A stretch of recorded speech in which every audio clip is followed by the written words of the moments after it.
Welcome everybody to Flex RX. This is episode 2. This is where we're going to be getting into, it was my birthday yesterday, so we got a great show planned. I'm super excited about this one. We're going to be talking about fitness, learning, enduring on our way to excellence. So let's get it going. Going to go live in Instagram. So your boy turned 30 yesterday. Woo!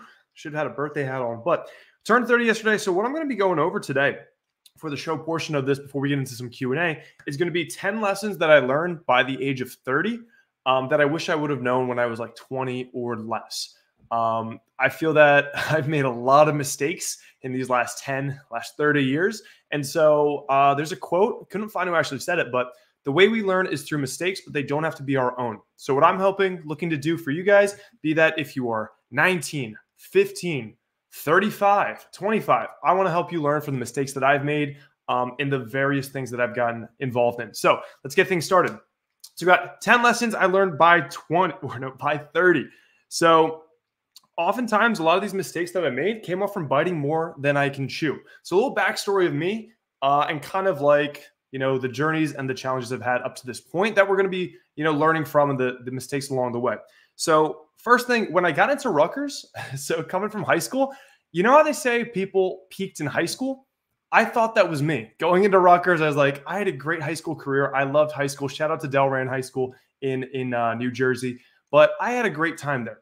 Got with academics. I was class VP when I graduated. I was junior class president because I had a fear of public speaking. So I stepped down to VP and they still made me do a little speech. And you can tell I had a fear of public speaking, which is funny because this next year I may have some opportunities coming with that. But I had a lot of great experiences academically in terms of sports and a couple things there. So when I got into college, I was like, I think I peaked, because the thing is, nobody cared from what you do in, one area. So for me, it was coming from high school where I had a good reputation. My family had a good reputation because my older sisters.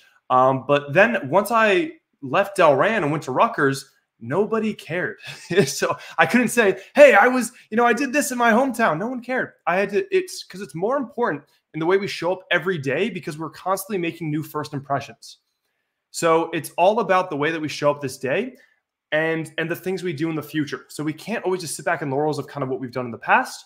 It's all about how we show up in that next interaction, that impression, that imprint we leave on the next person we meet.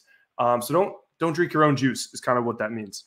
And so it was kind of cool. Had a blank slate in college, and that was awesome.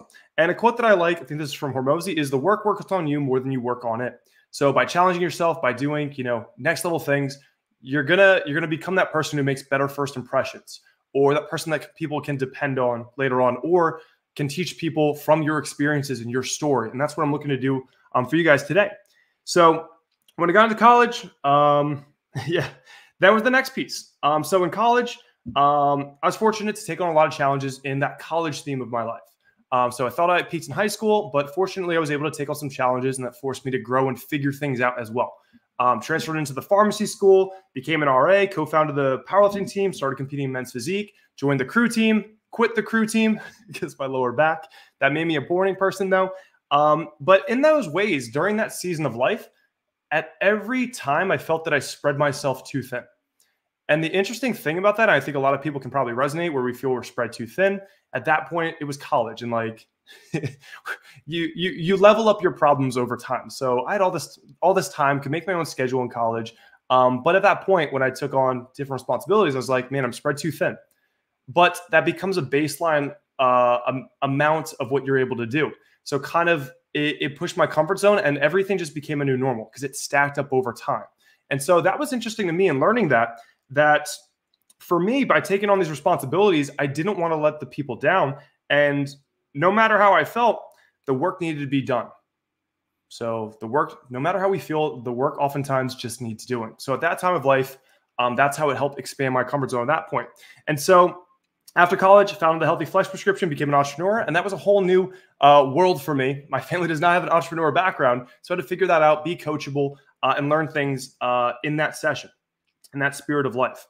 Been riddled by mistakes along the way, but I feel that we've been able to have a great impact with the program and kind of what I'm able to do, especially on social media.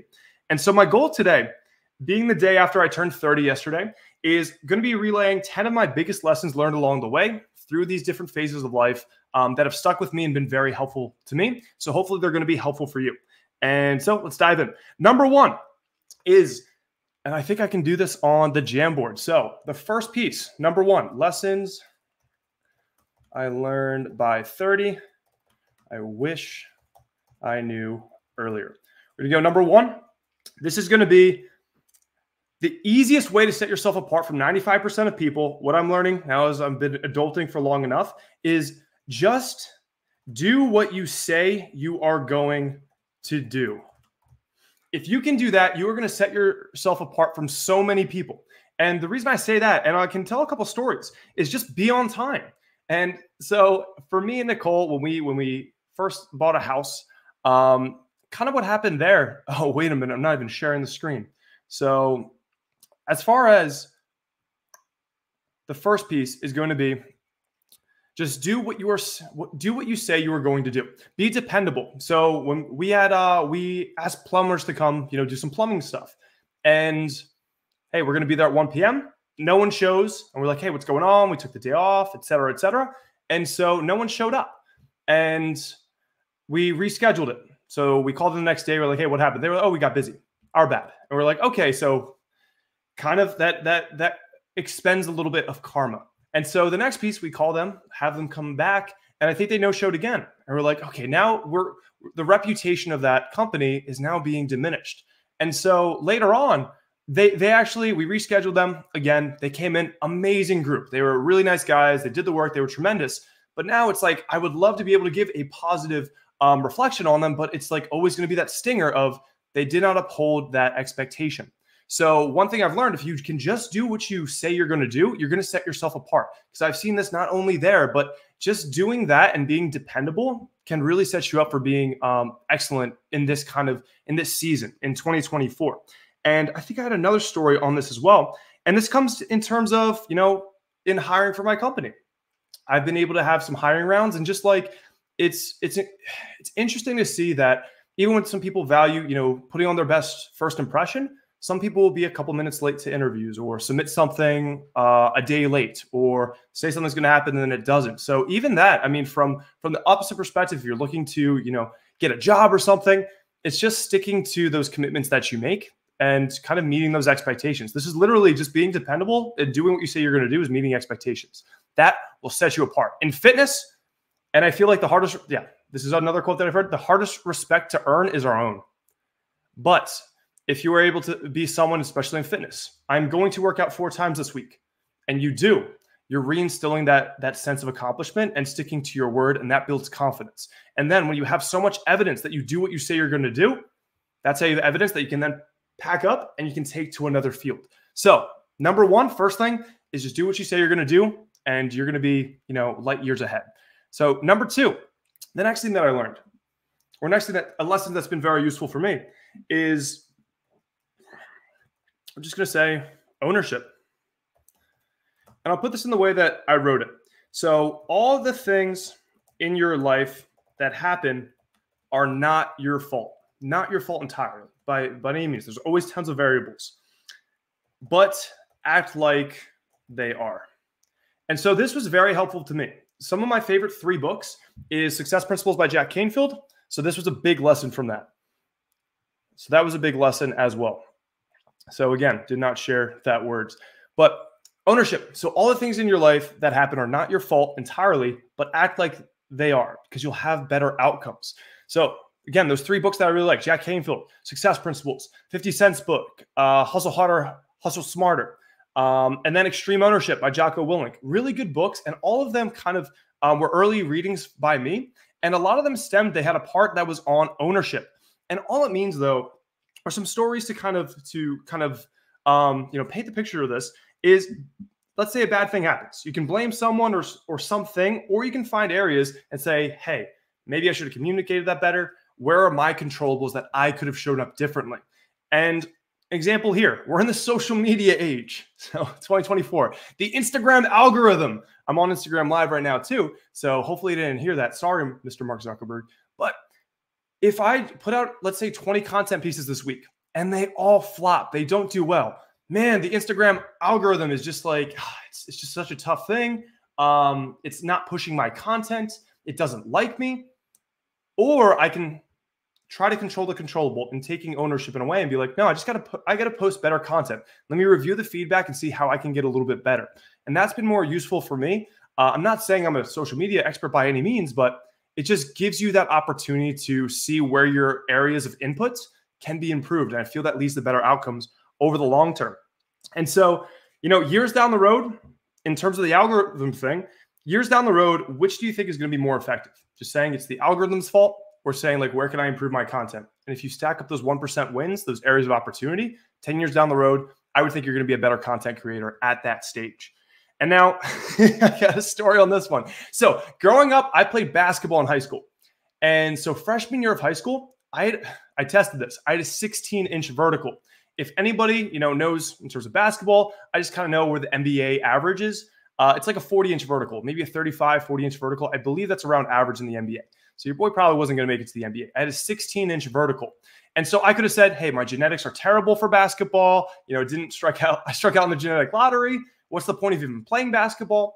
But for me, what was very helpful was I tried to take ownership and just see what are those controllables I can show up better. I did a jumping program. It was Dunk Now at the time. And I added 8 inches to my vertical. And so I went from a 16-inch vertical to a 24-inch vertical. And so I wasn't jumping out of the building, but from my starting point, I was able to get a good amount better, or a good amount further by showing up and controlling those controllables. So for me, like, again, outcomes. If I just said, oh man, it's my genetics, I got no chance, not even worth it. Or I said, like, where are these areas of opportunity? How can I show up and, maybe improve on the 16-inch vertical? I believe that helped me hit more layups in basketball and actually make, the team. So that was pretty cool as well. So that was number 2. We're talking about taking ownership. Great book that I love, Extreme Ownership by Jocko Willink. Really, really good. Now let's go to number 3. So number 3 is going to be, and this is going to be in business. This can be in whatever you do, whatever you want to improve in. So number 3 is going to be faster feedback loops equals faster results. And so what I mean by that, we're going to go straight into a fitness context. So if you only weigh in, let's say every 30 days, you weigh in once a month, you start this new fitness plan, you're eating better, you're eating quote unquote healthy, and you're like, I'm getting my steps up. And then you weigh in 30 days later and you're up 2 pounds. You just had 30 days of doing this thing that you thought was effective, but then it didn't get you where you wanted to go if the goal was weight loss. So you just kind of wasted those 30 days of where you could have been changing and learning and changing the implementations, changing those inputs to change those outcomes. But if we shorten that time frame of like, oh, I weigh in every 30 days because the thing I want to change is my body weight. If we reduce that kind of time frame from 30 days to review our data to 1 day or even weekly, we're going to get faster feedback so we can make changes. And then we can redirect. We can redirect the ship and get to where we want to go. So faster feedback loops, having more data can be very useful. Now, here's a place where I messed this up. So in my company, we have introductory calls, and then we have our calls to see if people are a good fit for the program, and we get enrolled on those calls. And this is for me just not listening to the data. And I was seeing that some of our texts weren't going out from a Google Voice number we were using. You're like, hey, it's interesting that just not getting a response to these text messages. And so I was like, okay, maybe it's just a funky thing. And then it took me like 3-4 weeks before I actually reviewed the numbers. And I was like, wait a minute, like we are seeing this many people interested in the program, and then we're just not seeing many intro calls for us to see if it's a good fit. Like, what's going on here? And so finally, after like 3 or 4 weeks, me just lagging behind, I was like, okay, this is a priority. We need to get a different servicer for sending out these texts. Instead of Google Voice, we moved to a different thing, and we were able to make contact more and give more opportunities to see if it's a good fit to get into the program. So that is somewhere where I was not listening to the data. I was not reviewing the data enough. I was just looking at it every once in a while. So faster data, faster feedback loops, faster results. And also just don't neglect the data. If you have the data, look at it. So that's something that I learned as well. And that's actually a more recent lesson. And so my next piece is going to be, so we're going to go number 4. So number 4 is going to be, this is big. This is a big one. Expectations are everything. And I want to say in a way, undersell, over deliver, but that's a tough piece because in undersell, over deliver, that means that you're not really speaking to, what you can actually accomplish or what someone may be able to accomplish. Like let's say in the program in HFP, our 16-week program graduates average 19.6 pounds down in their first phase program. So by setting expectations, let's say if we told everyone coming to the program, oh, you're going to lose 30 pounds, they lose 19.6. They're like, that's less than I was expecting. You're not meeting expectations. People are probably not so happy. But if you say, hey, you come to the program and let's say you lose 15 pounds on the scale, that'd be awesome, right? Okay, cool. Yeah. Okay. So in 16 weeks, we can expect that to happen. Then they lose 20 pounds. What that average is, that's going to be more exciting. Okay, I exceeded expectations. I feel good. This is great. So it's interesting. Kind of the outcome can even be the same.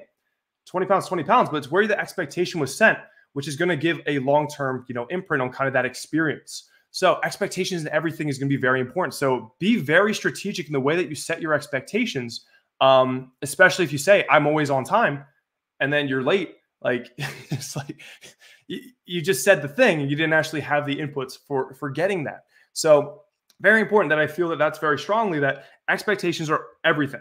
And here's another way where I've messed this up. I brought people, I've hired people onto my team and I just set the wrong expectations. I said that, hey, my company is growing at X rate. We are in a great momentum swing. In 12 months, 24 months, you could be here. And then the rate of growth actually slowed down. And so by getting all excited on, what was the ideal outcome, you sell that kind of ideal destination.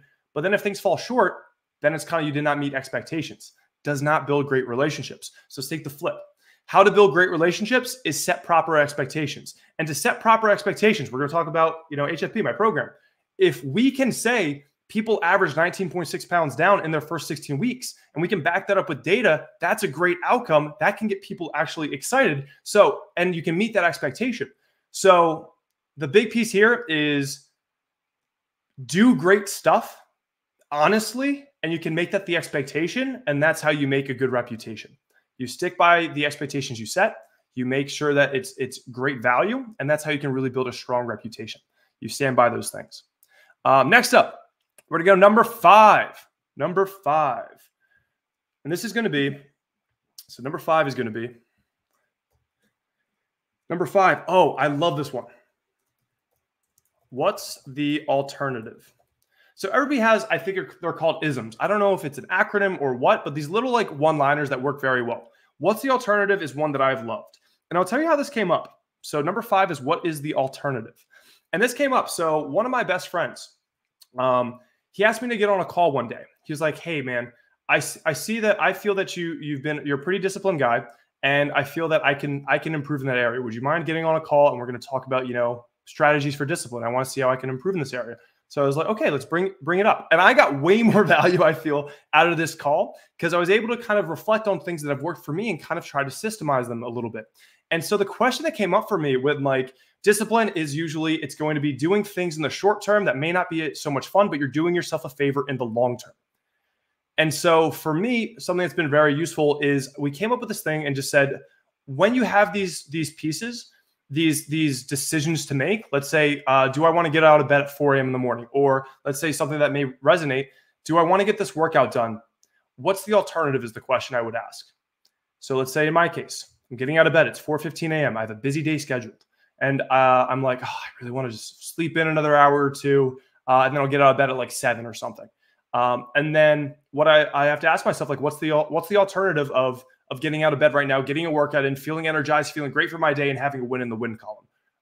The alternative is I'm going to sleep in, not going to get my workout in because I'm busy the rest of the day. I'm not going to show up with the energy I typically do when I feel confident from, having accomplished something early in the morning. And I just know for me, my days just are not as successful, in my opinion, when I don't get that kind of leading indicator of a good day done. And so in the other case of like, maybe something will resonate here is, okay, do I go and work out after work? What's the alternative? I get home from work, I lay down, watch some Netflix, and then I go to bed and I'm just not happy that I didn't get my workout in. Or we get the workout done, we feel we moved and put a win in the win column, we feel better, and you're able to start looking at things when you ask yourself, what's the alternative? You start looking at the longer term picture, because it's easy to get caught up in the weeds. What do I want to do right now? I want to eat the delicious snack. I want to take the relaxing route. We usually go through the path of least resistance, and that's okay. But when we ask ourselves, what's the alternative? We start thinking of, okay, what happens 1 hour, 2 hour, 3 hours a day, a week later? And so that kind of just helps evaluate. So that's something I ask myself in the mornings. And that was something I learned from our call together, which I was supposed to help somebody else. And I think that it just ultimately, it was kind of more valuable to me. And that's another thing that we could even allude to, is like the power of teaching really instills some of the things that we may already know, but a lot of times we have to be reminded more than we need to be told. So that is one that I've really used. That's been useful for me. Next piece. And that's also like, what's the alternative? It's like, if you have a difficult conversation coming up, if you're like, do I post this content? Do I, take the chance? What's the alternative? And then just keep playing that timeline longer and longer. And then usually helps you make those better short-term decisions. Number 6, perspective is key. And I'm going to give you an example in this. We're going to tackle hunger and boredom. Both things that are quote unquote bad or of negative connotations. But let me tell you how like perspective is everything here. So we're going to tackle this in terms of, hunger and boredom. Let's tackle perspective on these. So when it comes to hunger, it's a bad thing. It's uncomfortable, negative connotation. But when we think of it, if our goal is to, let's say, lose body fat, lose weight overall, hunger is going to be a part of the process. And what does hunger actually mean? It means that we have less nutrients coming in than, we need. And if our goal is to be in a calorie deficit, to lose body fat, to lose weight, hunger, feeling a little bit of hunger is positive reinforcement. It's a positive sign that you're in a calorie deficit. So if we're seeing some consistent hunger throughout the day that's not overbearing, this can actually be a good thing. Because let's play the opposite. If you're stuffed all day, like Thanksgiving dinner, and you cannot imagine eating a thing because you're so full, the opposite of hunger, do you feel you are going to be successful in losing weight? Probably less likely if we're eating to, feeling stuffed every meal. So in a way, we can look at the perspective of hunger, and now it's not so much a quote unquote bad thing. It just is. That's also been a useful tip for me, is things just are. It isn't good. It isn't bad. It just is what it is. Next piece on this is boredom. So boredom would be another piece where you can change your perspective on like how to look at it. Boredom, not good. When things get boring, not a great thing. But boredom also, if we look at it from another perspective, is if something that you do and want to get really good at starts becoming boring to you, it's boring because you're so proficient at it. You're getting better at it. It's just routine for you. Again, I used this before, but Kobe Bryant, he's not like, this basketball thing is so exciting and so new. On his 100,000th shot of basketball, it's not exciting anymore. He's bored. He's just doing the routines. And he was exceptional at basketball. And so by pulling that back, boredom isn't good. Well, boredom isn't bad. It can be not so great. If you're in like a history class and it's just running long. On the flip side, like boredom can be a good thing. It can be a sign that you're becoming an expert. It can be a sign that you're becoming proficient in the area that you want to be better at. So perspective is very, very important. And that was something that was useful to me. Number 7, the 7th lesson that I've learned in these last 30 years on this earth is the more you push to the end of your comfort zone, the more it expands. And so with this one is, again, kind of going back to the story in the beginning. I thought I peaked in high school. Coming into college, I was like, I did cool things in high school. I thought that I peaked there. Going into, college, I had no track record or evidence for, who I was really, because I was in this new area and no one wants to hear what I did, the years prior. So I had to recreate myself. And so for that, I took on, new challenges. And so that was getting into pharmacy school. We had 20 or 30 exam semesters, becoming an RA, taking on sports, becoming co-founder of the powerlifting team. And these things kind of, at each time when something was added, I felt that I'm spread too thin. This is too much. I need to chill. I need to do less. But everything just it reached a new kind of saturation point, or it reached a new kind of level of normalcy. And that kind of helped me over time, progressive overload responsibilities, but it just expanded that comfort zone and I was able to take on more responsibilities. And I feel that really progressed over that time frame and allowed me to kind of handle, life a little bit better nowadays. Because usually if you want to create your player in like a video game, probably the person who's a badass, it has been through some difficult challenges, has done a lot of things, has has been stressed out in the past just because they had a lot on their plate.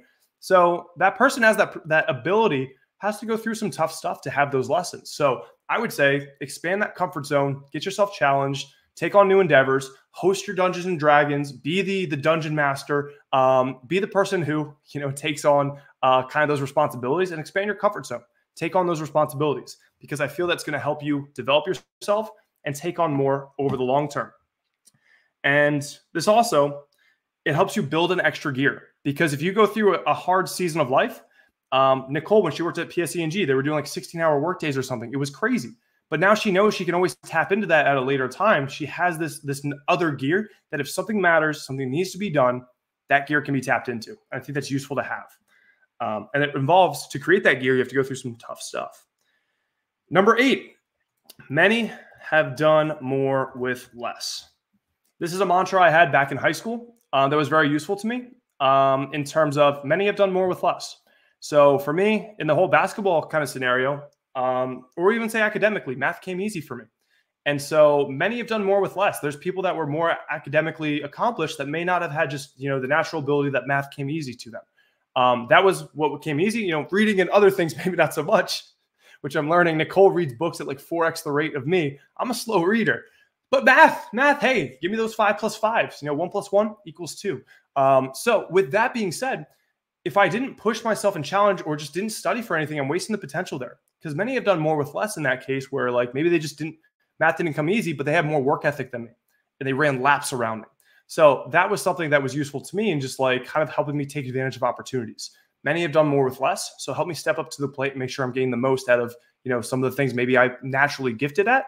And maybe there's other things I'm not so naturally gifted at. But the same thing of many have done more with less, it gives you that belief in yourself that maybe I'm not a naturally good reader, but there's people that have become very great readers that it didn't come naturally for them. So it just helps take advantage of opportunities. And for me, it was inspiring. Basketball kind of thing as well. I'm 6'2". And early on, first I wanted to be a professional bowler.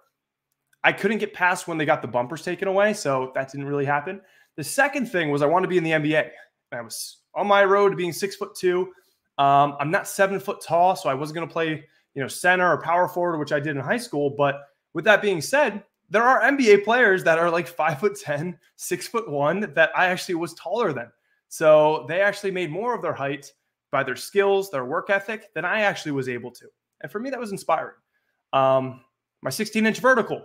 I don't know if there's anyone in the NBA that had a 16-inch vertical, but I was able to put in the work ethic, get that to a 24-inch vertical. So kind of that was something that was useful to me, especially early on. We are on number 9. Number 9. So number 9, thing that I learned by the age of 30, I wish I would have known earlier, is, so gambling is cool, but have you tried betting on yourself? The cool thing about this, and I understand lottery tickets are cool. So for my birthday, my mom got lottery tickets, kind of the thing she likes to do, and then we'll scratch them off. Fun times. But I'm kind of talking more so about like betting on yourself and how valuable that can be. So for me, coming out of college, a big lesson for me was, betting on myself. So committed to trying to get into the pharmacy school at Rutgers as a transfer. So doing the things that need to be done, bet on myself, got it done. So the bet that I made on myself that I want to tell you guys about in the story of this is when I was graduating pharmacy school, rotations were done. My dream job was always to be a fitness coach. I wanted to be a full-time fitness coach, something that I just loved. I loved learning about nutrition, fitness, lifting weights. I loved the progress that I had gotten from it. I love the confidence it helped build in myself. And I love teaching other people and helping them do it too. So my goal was to become a fitness coach. And at the time, I was coaching already, but I knew to make a viable income for me to support my family, I was going to have to take on 100 or 200 clients at once. And then my results wouldn't have been so good. I'd be spread too thin at that point. And so at that point, I was like, if I want to make this happen, I have time now before I have to do my licensing exams for pharmacy. So let me invest in a mentor. So I bet on myself. I spent $5,000 on a mentor. Everything I had besides $300 because I was working through college. I was working at CVS as a pharmacy tech. But I'm a frugal guy, so I was able to set it aside. And this is where I just tossed it all to the wind. But I bet on myself. And when we play the lottery tickets, you don't control the other side. It's just kind of like you put it through this equation and like, are you going to win or not? It's unlikely. But when we bet on ourselves, we control some controllables in the outcome because we can control how we show up when we bet on ourselves. So if you're wondering if you should take on that challenging, new job, if you're trying to learn that new skill, take on that difficult course, bet on yourself. But when you bet on yourself, give unwavering work ethic. Make it happen. So show up powerfully because you have controllables in that outcome. So make sure in the way that you show up and how you train yourself, the time you commit, the effort you give in that time, you can make some great things happen. So that was probably the best investment I made in my life because I bet on myself. And I remember learning all the modules. I was walking up and down the street back in Delran, just like listening it in my earpods, just listening through the course content and then working through it. And ultimately, I wouldn't be here if I didn't have a mentor in my corner. So with that being said, bet on yourself. But when you bet on yourself, show up powerfully. You can make big things happen. This has been something too. Other examples, clients in HFP, they've bet on themselves. They've challenged, for a long time. We've had people where they were struggling 30 years to get their fitness goals accomplished, losing those 20 pounds, couldn't figure it out, tried trainers, et cetera, et cetera. But they bet on themselves. They join the program, but then they show up big. They hit our 741 standard. They track every day. They show up to their workouts. They work out hard. But just the right system, the right game plan, the right work ethic, you can accomplish some great things. Now, next up, we're going to go into, is this number 10? We're on number 10. Cool. Number 10. We got, I love this one. So this is a quote. If no one makes the stuff, there is no stuff. This is actually a quote from Elon Musk. But if no one makes the stuff, there is no stuff. And so the way that this has changed my life, just hearing this quote, and I use this a lot to this day, is back in high school, I thought that everybody was having so much more fun than me. I thought that everybody would finish up at school, go hang out with everybody for 3 hours. And I was just that guy sitting at home watching SpongeBob. And SpongeBob has some great life lessons. And it's enriched my life to this day. There's so many SpongeBob memes. But at that time, I was like, man, I'm not that popular, not that cool because I'm not hanging out with too many people after school. I'm just hanging out with my sisters. I'm watching some cartoons and then, just doing whatever the day kind of ends up being. And it was interesting to me, though, is that everybody kind of had this similar experience, or a lot of people that I know had a similar experience. They're like, yeah, I wasn't hanging out with people every day after school, but I thought that's what the cool kids were doing. And so the reason that this has been useful to me, and in that story too, I ended up winning Homecoming King my senior year. But I thought that I wasn't hanging out with many people or people didn't know me, but I was just friendly to people in the hallways, said hello, and just pretty much, just said thank you and held the door open for people. And so those kinds of things. So it was interesting to me that sometimes we think that everybody else is doing all this stuff. Sometimes we think that all these things are happening, but there's no stuff if you don't make the stuff happen. So the story here is if you want to hang out with your friends, if you love hanging out with your friends, hands raised, but if no one makes that date, sets where you're going to hang out, it doesn't happen. So somebody has to make that kind of send out that text, ask people if they're free, get it all together, get to the sushi place. Someone has to make the thing happen. Story here before we get into a bonus tip or a bonus lesson is, so on my mom's bucket list is going to Italy. And I kind of knew that if we never set a date to do this and go to Italy, it's going to be pushed and pushed and pushed. Great book, Bill Perkins, Die with Zero. He talks about, making sure when able-bodied to make sure that you're able to take on these experiences. And I know my mom is, I think 62, 63 right now. So how long is she going to be super able to get the entire Italy experience? So if no one makes the stuff, nothing happens. So me and Nicole, we took it upon ourselves to, set the date, send out the text, hey, we're doing this next year. Can you do it? And then just set it out 12 months in advance. And so we're going to knock that bucket list item off for my mom. So super excited about that. But kind of the story of this is you got to make the stuff happen. If you want to see, another quote is Gandhi is be the change you want to see. So make those things happen, be the leader, set the event. If you want to, there's a change you want to see, you got to make the thing happen. And I think that this just has really helped me socially. This tip specifically, number 10, it's helped me socially because it's okay, if no one makes the hangout, if no one invites people over, people just don't hang out. So be that person in your social setting to reach out, to set the coffee date, to get lunch, to get sushi, to have people over, to watch anime, etc. And then there's going to be more cool stuff to do. But that lesson, I think, has been really useful for me again, on the social standpoint. Finally, I got a bonus for you guys. Bonus number 11. And this one is going to be the power, taking this one from Alex Hormozy, the power of 15 minutes of preparation.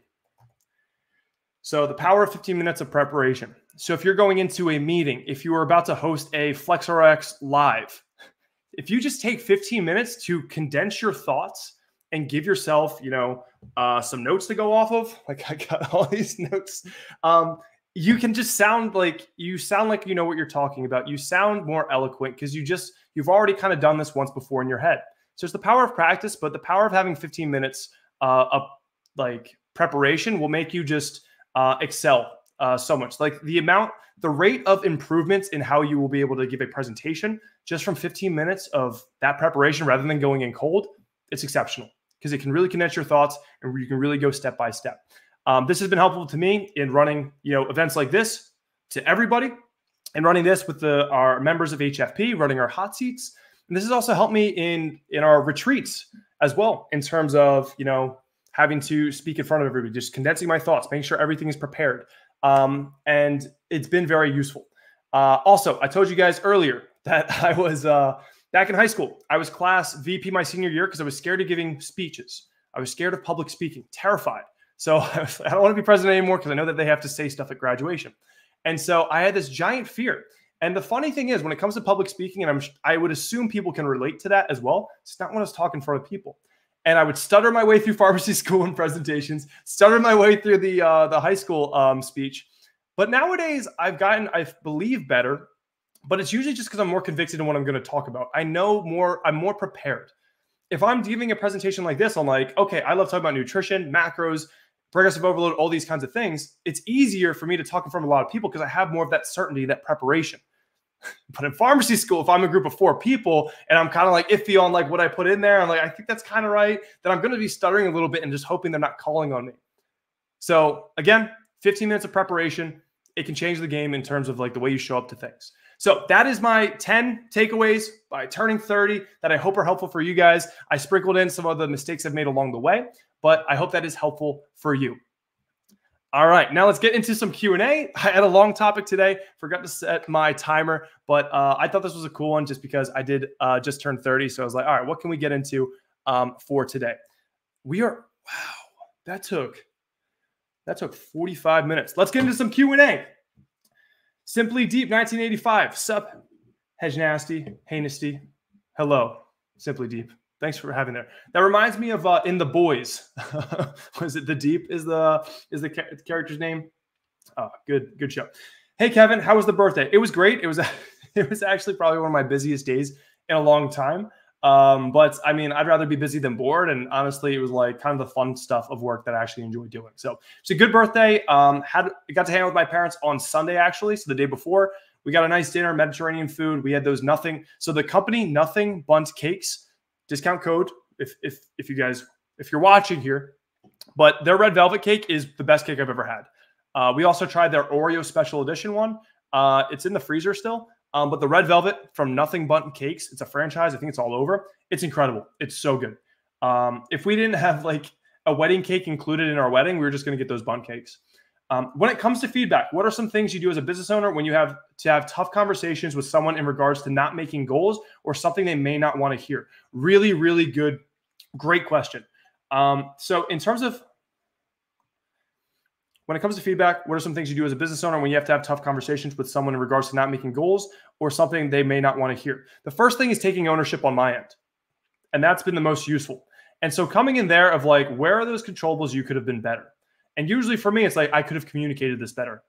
And also if you enter into a conversation where like somebody has to be, open to feedback, if you start the conversation like, hey, I should have made this more clear. I should have been clearer with the standard I wanted to see. Then you get a more productive conversation because then both people let their guards down because you've already taken ownership and that kind of welcomes, again, it's kind of the Gandhi quote, be the change you want to see. And if you set the precedent of taking ownership, the next person will be like, okay, what are these areas of opportunity where I can get better too? And oftentimes I've seen that lead to a better, more productive conversation.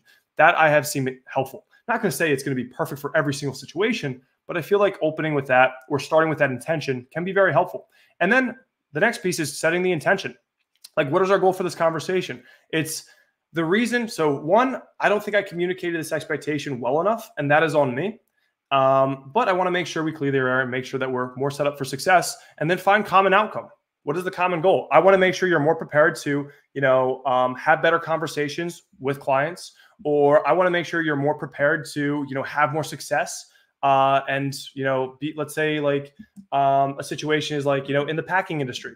I want to make sure that we're able to, you understand the standards in terms of like, making sure the packing is going to be better so that more of our packages get to their destination, not negatively affected. And then this gives a good reputation for the business to stay in business, to make sure that we can keep our working relationship going.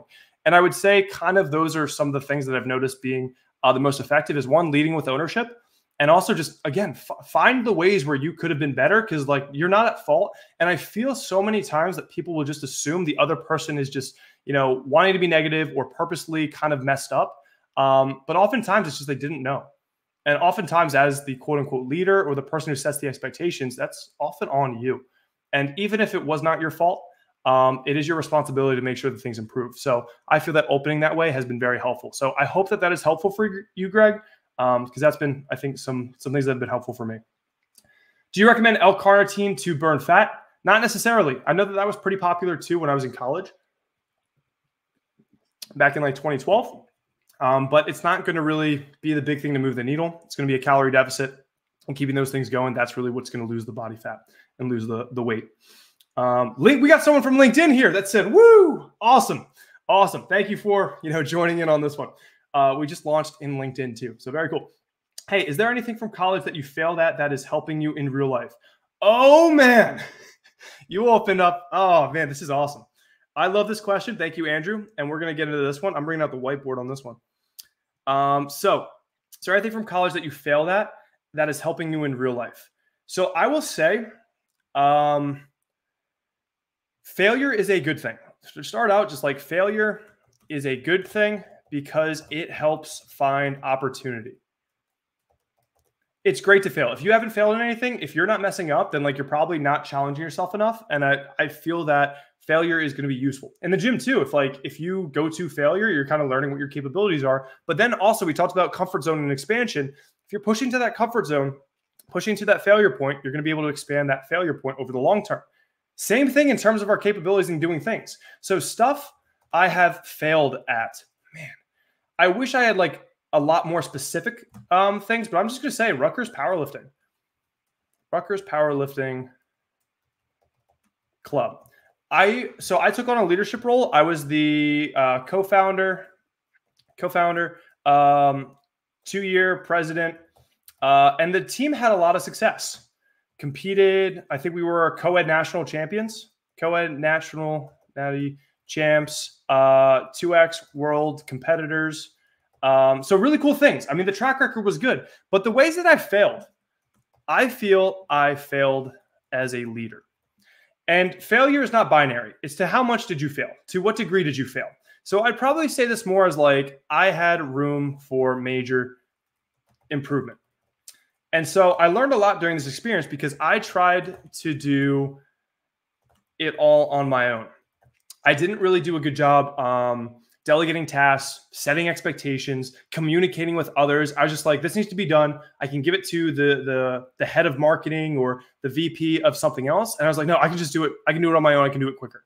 And I feel that on one end, it made me take on more than I probably should have. I mean, the things still got done, but I still think that I would have been better by delegating, and I would have been able to help other people grow better.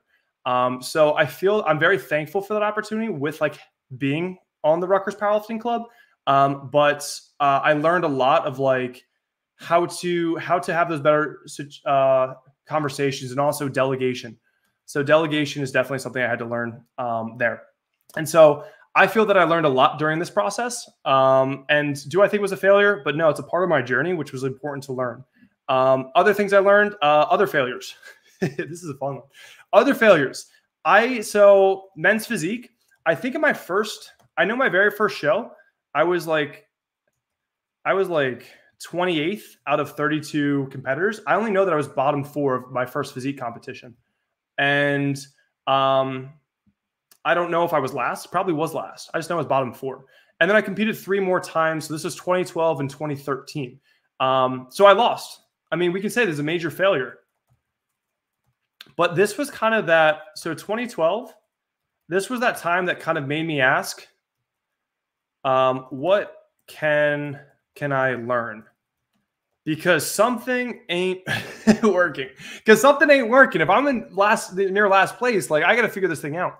And that's when I got more, evidence-based in terms of what I was learning. I found, shout out to him, Lane Norton.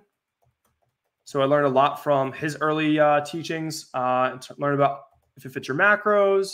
And I finally pushed myself to lean bulk, go my first mass gaining phase. And so a lot of good came out of this pretty epic failure.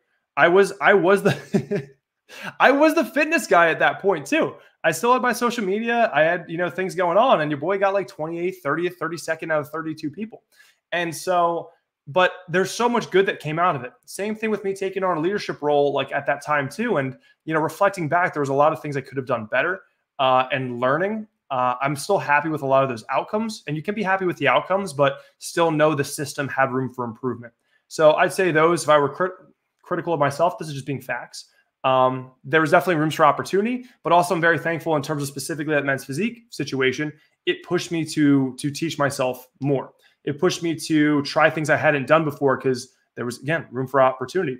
And now, 10 years later, I won my natural pro card in bodybuilding. So I guess maybe if I, let's say I got like 5th place that time, would I be where I am today in terms of like physique or in terms of competitiveness? And let's also go more recent. Pickleball. I went like 2-9 at the last tournament I did. Epic failure. So I'm not flexing pickleball as much because your boy got humbled. I only entered 3.5 in terms of skill level. It goes up to like 5.0 plus. And I got wrecked. So that's teaching me that like, if I want to be better, like I need to put in more time, be more consistent, and probably actually drill instead of just playing it. So that's another thing. Hopefully this lesson here will be able to be taken somewhere else. But with pickleball, what I learned is you aren't going to get to the best you can be just doing the fun stuff. Oh, I just love playing pickleball, so I'm just going to, play the games and like what I love doing. It's like, no, you probably got to drill. You got to do the boring stuff, the less sexy stuff. And that's actually what's going to get you a lot better. So there's another failure. So there's 3 right there. But great question. And Andrew, I hope everything's well. Good. Appreciate the perspective that failure helps you see where the fences are, and it takes humility to be okay with where you're at. Yes. And then I feel like, failure, there's the quotes like success leaves clues. And I think failure gives a lot. You learn more from failure than success, for sure. So being thankful for failing is, I think, really useful. Okay, got a question on Instagram, and we still got a little time. I still don't understand why, given your build, fitness, and capacity, how you never got into a standing martial art like Taekwondo or karate, even judo. I did jiu-jitsu for a little time. I will say I was decent. I entered a white belt competition, and I think I went 9-3 in one day of like things. That's kind of like that feather in the cap that I'm like, when I'm like 70, I'm like, back in my day, I did jiu-jitsu competition. I did well. But like, also I will say, there's room for improvement in like how consistent I was, actually doing more of the drilling piece. And it was a cool hobby. And I'd say like, my time in jiu-jitsu was cool, but I didn't do the standing ones. Me and Nicole did kickboxing for a little bit of time. The place is a little far now. And just me, in terms of the way I like doing my hobbies, it just didn't really fit the kind of schedule that I like. But I think I'm really thankful for the lessons I got in jiu-jitsu as well. And jiu-jitsu was awesome because it's mega, mega humbling. And I love that. And I'm hoping when we got Kevy Jr., probably getting involved in like a martial art or something, because I just think it's really, really useful to just like kind of know the old Star Wars quote. There's always a bigger fish. So like if you're like the bully at like your what is it? Your 4th grade recess area, there's a bigger fish out there. And so it teaches you that respect, and also to like, okay, chill, because like things can always change. Don't give up what you want most for what you want now. How to tell myself that every day. Love that, Daryl. Really good quote on discipline. And I think we pretty much, happy birthday. Thank you, Keith. I think we pretty much covered a lot today. Just see if we got any other good questions just through Instagram. Cool. I think we are about good for today. So thank you guys for joining me on Flex RX episode 2. Let me know if you got more questions for me to answer in the next one. This topic I was very excited for because, just turned 30. And usually in the gym, I'll just go into my notepads and really put something together. And this one was one that I was very excited to put together and just condense a lot of the lessons and mistakes that I've made. And hopefully they're helpful for you guys in skipping some of the mistakes that I've made and just getting to success sooner. Probably the next one, we're going to go more fitness-based stuff for next week because I think the last two were a lot more mindset-based stuff. But I think that can be useful to somebody watching. So thank you guys for hanging with me. I will see you guys next week. FlexRx weekly Q&A, 2 p.m. EST on our platforms. Have a good day. Talk to you all soon. Bye.